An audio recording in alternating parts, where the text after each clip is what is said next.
بسم اللہ الرحمن الرحیم۔ السلام علیکم ورحمۃ اللہ وبرکاتہ۔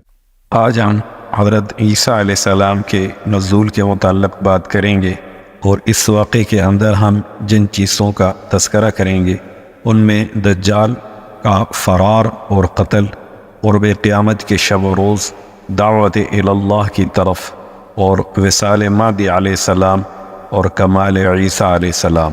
اس واقعے کو شروع کرنے سے پہلے اگر آپ نے اس چینل کو سبسکرائب نہیں کیا تو اگر آپ مناسب سمجھیں تو اس کو سبسکرائب کر دیں، اور اگر ویڈیو اچھی لگے تو بیل کا بٹن پریس کر دیں تاکہ اس قسم کی مزید ویڈیوز آپ تک بر وقت پہنچ سکیں۔ تو چلیں شروع کرتے ہیں۔ امام مہدی علیہ السلام جنگ کی تیاری کے لیے فوج کو ہدایات دے رہے ہوں گے کہ حضرت عیسیٰ علیہ السلام دو فرشتوں کے کاندھوں پر ہاتھ رکھ کر آسمان سے دمشق کی جامع مسجد میں مشرقی مینارہ پر جلوہ افروز ہو کر آواز دیں گے کہ سلم یعنی سیڑھی لے آؤ، سیڑھی حاضر کر دی جائے گی۔ آپ اس کے ذریعے اتر کر امام مہدی علیہ السلام سے ملاقات کریں گے۔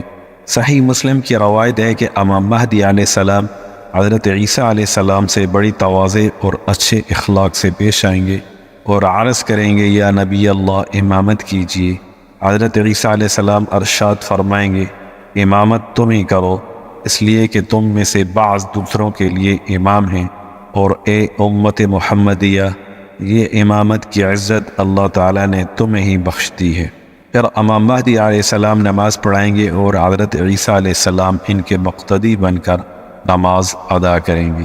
نماز سے فارغ ہو کر حضرت امام مہدی علیہ السلام حضرت عیسیٰ ابن مریم علیہ السلام سے عرض کریں گے، یا نبی اللہ، اب لشکر کا انتظام آپ کے سپرد ہے، جس طرح چاہیں اس فریضہ جہاد کو انجام دیں۔ وہ فرمائیں گے، نہیں، یہ کام بدستور آپ ہی کے سپرد رہے گا، میں تو صرف دجال کو قتل کرنے کے لیے آیا ہوں، جس کا مارا جانا میرے ہی ہاتھوں سے مقدر ہو چکا ہے۔ یہ روایت مسلم شریف کی ہے۔ اور رات امن و امان سے بسر کر کے صبح امام مہدی علیہ السلام اسلامی فوج کو لے کر میدان کارزار میں تشریف لائیں گے۔ حضرت عیسیٰ علیہ السلام بھی ان کے ساتھ ہوں گے۔ وہ کہیں گے، میرے لیے گھوڑا اور نیزہ لاؤ تاکہ اس ملعون سے خدا کی زمین کو پاک کر دوں۔ پھر حضرت عیسیٰ علیہ السلام دجال پر حملہ آور ہوں اور امام مہدی علیہ السلام اسلامی فوج کے ساتھ دجال کی فوج پر طاقت کریں گے۔ یہ لڑائی نہایت خوفناک ہوگی، اور اپنی جان کی پرواہ کیے بغیر مجاہدین گمسان کی جنگ میں بے جگری سے دجال کی فوج سے نبض آزما ہوں گے۔ مسلم شریف صفحہ 400 پر ہے کہ اس وقت حضرت عیسیٰ علیہ السلام کے سانس کی یہ خاصیت ہوگی کہ جہاں تک دجال پہنچے گا آپ کی نظر بھی وہیں تک پہنچے گی، اور جس کافر تک آپ کا سانس پہنچے گا وہ وہیں خاک میں مل جائے گا۔ آپ دجال کا مقابلہ کرتے کرتے مقام لد تک جا پہنچیں گے، اور نیزے سے اسے واصل جہنم کر کے لوگوں کو اس فتح کی اطلاع دیں گے۔ شرح مشکات میں لکھا ہے کہ لد لام کے پیش کے ساتھ اور دال کی تشدید کے ساتھ لکھا جاتا ہے۔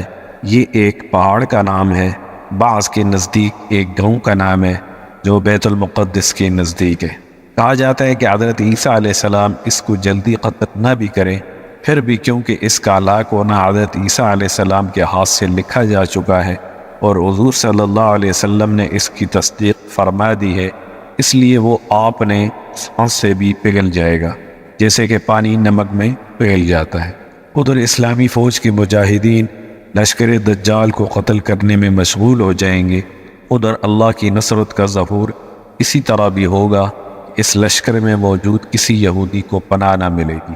صحیح مسلم، ترمذی اور بخاری میں ہے کہ اگر کوئی یہودی رات کو کسی درخت یا پتھر کی آڑ میں چھپ جائے تو بھی وہ درخت اور پتھر کہے گا، اے خدا کے بندے، دیکھ اس یہودی کو پکڑ اور قتل کر، مگر قرود کا درخت ان کو پناہ دے کر ان کے حالات کو چھپائے گا۔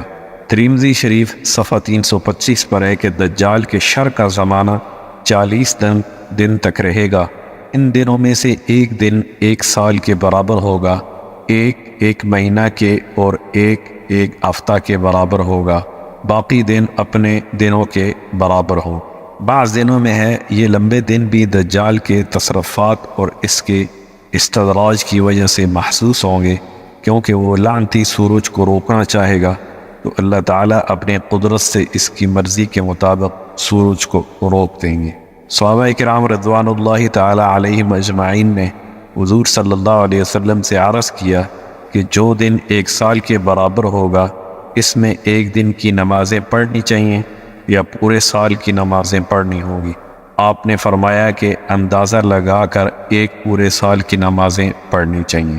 شیخ معی الدین ابن عربی جو ارباب کشف شہود محققین میں سے ہیں، وہ فرماتے ہیں اس دن کی تصویر دل میں یوں آتی ہے کہ آسمان پر ایک بڑا بادل ہوگا اور کمزور سی روشنی جو عام طور پر ایسے ایام میں آتی ہے وہ تاریکی میں تبدیل نہ ہوگی اور سورج بھی نمایاں طور پر ظاہر نہ ہوگا، تو لوگ شریعت کے مسئلہ کی روح سے اندازہ و تخمینہ سے نماز کے اوقات کا لحاظ رکھنے کے پابند ہوں۔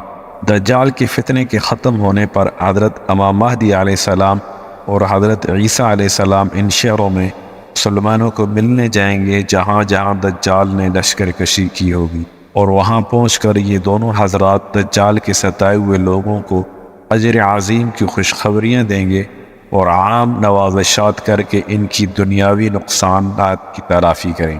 حضرت عیسیٰ علیہ السلام خدمت خلق اور اکرام مسلم کے عمل سے فارغ ہو کر سب سے پہلے قتل خنزیر، شکست صلیب اور کفار سے جزیہ قبول نہ کرنے کے احکامات صادر فرمائیں گے۔ پھر تمام کفار کو اسلام کی طرف آ جانے کی دعوت دیں گے۔ خدا کے فضل و کرم سے کوئی کافر اسلامی شہروں میں نہ رہے گا۔ تمام روئے زمین پر امام مہدی علیہ السلام کے عدل و انصاف کی کرنوں سے منور ہوگی۔ ظلم و ناانصافی کو جڑ سے اکھیڑ دیا جائے گا۔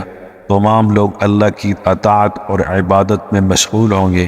آپ کی خلافت کی میعاد 7 سال، ابو داؤد کے اندر ہے 8 سال، حاکم یا 9 سال ترمذی میں ہے ہوگی۔ اس سے ہمیں پتہ چلتا ہے کہ امام مہدی علیہ السلام کو 7 سال عیسائیوں کے فتنے کو پامال کرنے اور ملک میں عدل و انصاف کرنے میں لگے گا، اور 8واں سال دجال سے جنگ و جدال میں گزرے گا، اور 9واں سال حضرت عیسیٰ علیہ السلام کے ساتھ گزرے گا۔ اس حساب سے آپ کی عمر 49 سال ہوگی۔ اس کے بعد حضرت امام مہدی علیہ السلام کا وصال ہو جائے گا۔ حضرت عیسیٰ علیہ السلام آپ کی نماز جنازہ پڑھائیں گے اور آپ کو قبر میں اتاریں گے۔ اس کے بعد لوگوں کی بھلائی کے چھوٹے بڑے کاموں میں مصروف ہو جائیں گے۔ ان کے شرعی ضابطوں اور مکمل نفاذ اسلام کی برکت سے ساری مخلوق نہایت امن و سکون سے ہوگی۔ آج تک کے لیے یہاں پہ ختم کرتے ہیں، انشاءاللہ باقی کا حصہ اگلی ویڈیوز میں عرض کریں گے۔ تب تک کے لیے والسلام علیکم ورحمۃ اللہ وبرکاتہ۔